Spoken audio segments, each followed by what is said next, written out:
Welcome to the News USA YouTube channel. The weather records for the New York City metropolitan area fell almost as quickly as the rain Wednesday night. The National Weather Service issued its first flash flood emergency ever for the city, and in Central Park, 2 inches of rain fell in an hour, setting a record. Newark, New Jersey, matched it, getting 2 inches of rain in an hour. Wednesday was the wettest day on record in Newark, with total rainfall of 4 inches. New York City's 1 inches of rain was its fifth wettest day. Both cities experienced 1 in 500-year rainfall events. The result was one of the deadliest and most destructive flash flood events to hit the tri-state area, with at least 41 people dead by Thursday evening. The storm was forecast days in advance.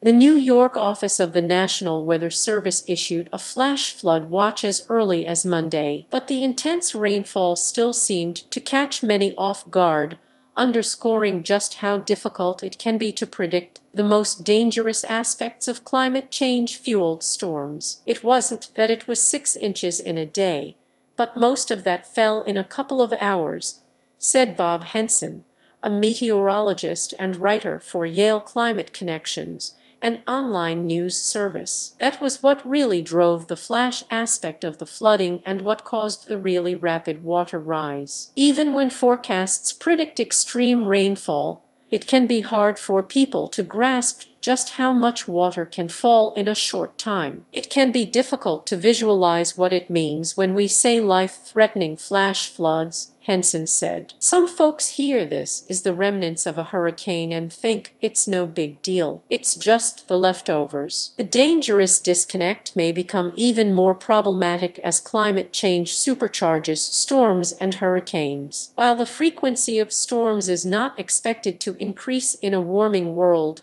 research has shown that climate change is intensifying storms when they do occur, and that can often manifest itself in deluges of rain. Story continues. 9 of the top 10 years for extreme one-day precipitation events have been since 1996, according to the Environmental Protection Agency's Heavy Precipitation Tracker. Climate change is making storms wetter because a warmer atmosphere can hold more moisture. Scientists have estimated that for every 1 degree Celsius of temperature rise, the atmosphere can hold 7% more evaporated moisture. The Northeast is especially susceptible, being the region with the greatest increase in heavy rain events since the 1970s. Global warming is amplifying the risk of flooding. Storms such as Hurricane Harvey, which dropped up to 60 inches of rain over parts of Texas in 2017, and Ida,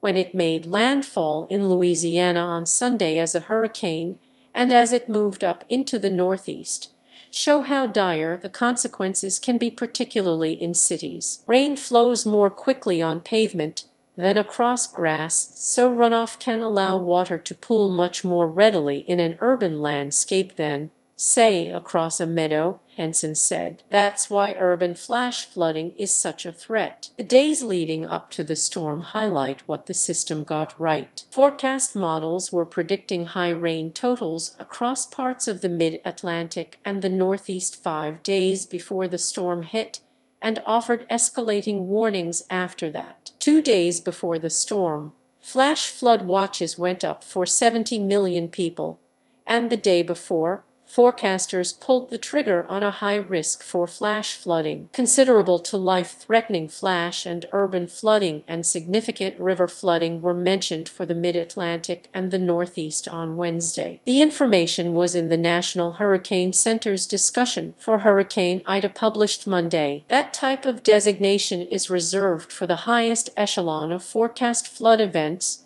issued only about 16 days a year. The flooding on those days accounts for 35% of flood deaths and 86% of flood-related damage. As the event unfolded, forecasters raised their alarms, issuing flash flood warnings and flash flood emergencies, warning of life-threatening, destructive and deadly flash flooding, and imploring people to seek higher ground and not to drive through flooded roadways. For millions, the warnings lasted for hours well into the night. Another factor in the severity of the flooding is that many parts of the mid-Atlantic and the Northeast have had an exceptionally wet summer, meaning soil is saturated and the risk of flooding is even greater. The growing frequency of violent storms, which many weather and climate scientists warn will persist, is pushing meteorologists to figure out how to better communicate the risks. As extreme weather continues to exceed the expectations of even the best forecasters, Henson said,